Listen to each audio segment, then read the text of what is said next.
Hi there and welcome. I am late with today's Facebook Live, but I'm here nonetheless. And today we're talking about what breaks when you step away and what that actually reveals for you in your business. I don't think most of us realize how much we're actually holding together until we try to step back. And maybe that means it's a long weekend, or it might even be a one meeting that you try to skip. And suddenly little things start to break. Decisions stall, a client calls you instead of the team, which is the worst feeling in the world, or you come back to a mess that no one's even noticed or flagged for you.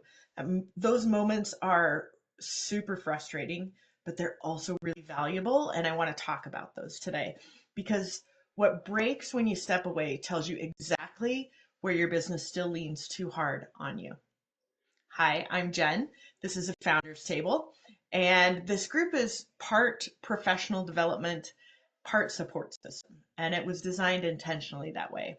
It's a place where business owners can talk honestly, talk freely about the weight they're carrying, whether it's six-figure wins that few understand or the people decisions that keep us up at night. If you've built something valuable and are now asking, how do I make this less dependent on me? You're in the right place.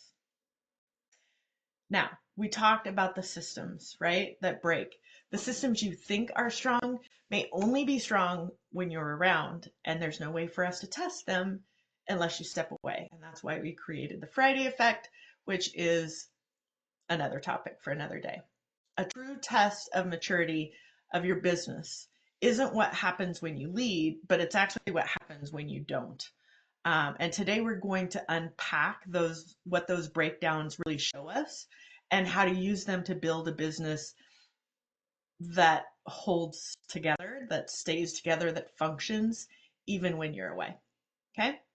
So I, I've identified really 5 pressure points that show up and reveal founder dependence, and they usually show up when you step away.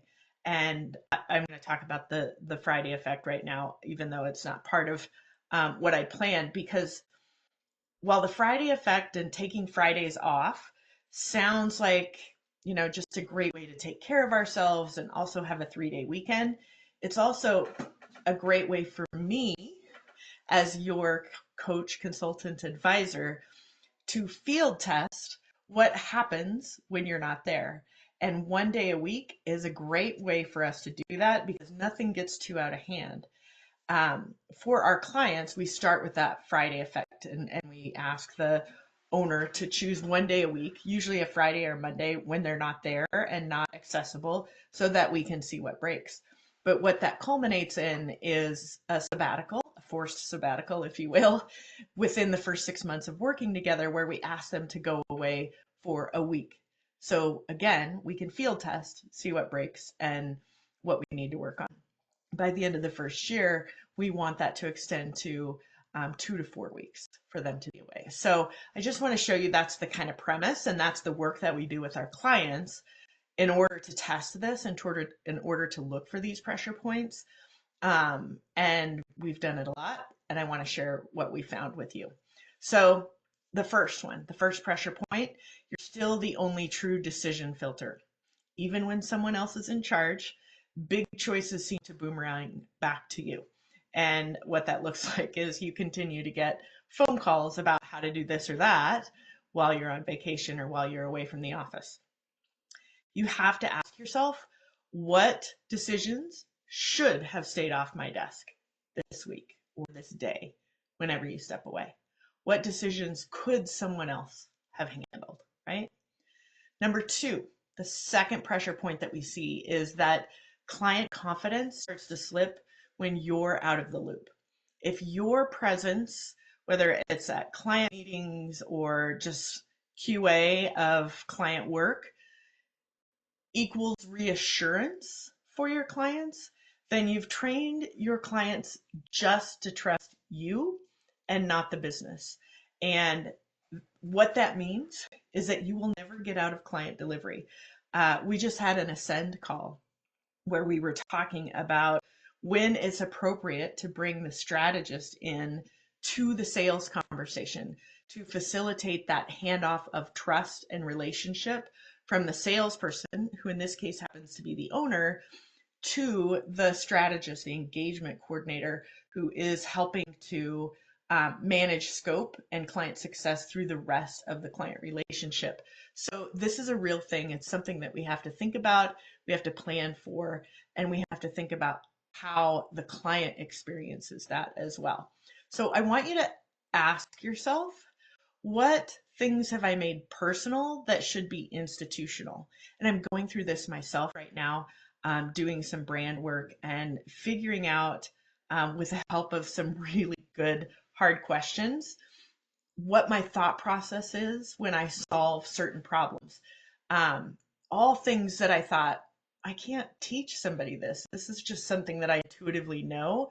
But by being pressed to answer the thought process that I go through and having to write that down, I'm seeing, oh, yeah, this could be taught to the right person, but it still can be taught. Um, so I would encourage you to have those conversations, those questions with yourself, or find somebody else that can help you prompt those questions as well. Third pressure point: internal projects stall unless you're pushing on them. And this is probably the most common one. Momentum dies without your energy. And that's not leadership, that's dependency. We had a CEO one time that really had taken responsibility out of care and concern for his overworked team for most of the strategic initiatives. And um, if he didn't do them, nothing was getting done from a strategic standpoint. It was just the day to day work. And so we had to kind of walk that back and look at how we could reframe that so that everybody was pulling in the same direction. So I want you to ask yourself, as you look across the business, who owns the outcome when I'm not around to nudge and remind? Okay. Number 4, and this is a big one, it's usually a big one that you probably don't enjoy. You're still the escalation point for hard conversations, whether it's tough feedback to a team member, hiring calls, or client conflict, which is where it shows up most often. If you're the fallback, you don't have leadership that's been equipped with those skills and abilities, or even decision making um, empowerment, I'll say, to be able to handle those in your absence. So this is a different take on that first pressure point that we talked about, in that I want you to ask yourself, what decisions do you see others on your leadership team or even throughout the team, what do they avoid so that you'll handle them? And that's really telling, to be able to look at those and know what's going on. Number 5, this is our last pressure point that I want to talk about, and that is updates feel delayed or incomplete unless you ask. And this one happens a lot. This is a big complaint.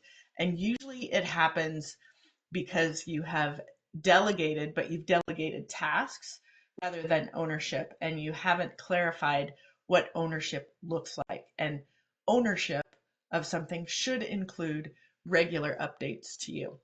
Um, if your absence equals silence, or you don't receive updates, that's not a process problem, it's a signal problem.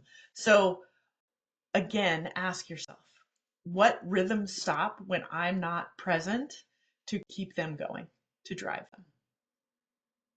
Okay, so those are 5 pressure points that you'll see that will signal founder dependence just by seeing what breaks when you step back. And you won't see them unless you take the opportunity to step back. So when I say that, the point is not ever, ever, ever, please do not hear this. The point is not to catch your team doing something wrong. That is not what this is about. This is about all of us linking arms and solving these problems together. It's to catch your business telling you what's not yet stable. And that's a clue for all of us, the entire business, to know what needs to be shored up. It's not only your responsibility, CEO, to make the business better. It's everybody's responsibility. Yours not to carry on your own, but it's a shared responsibility.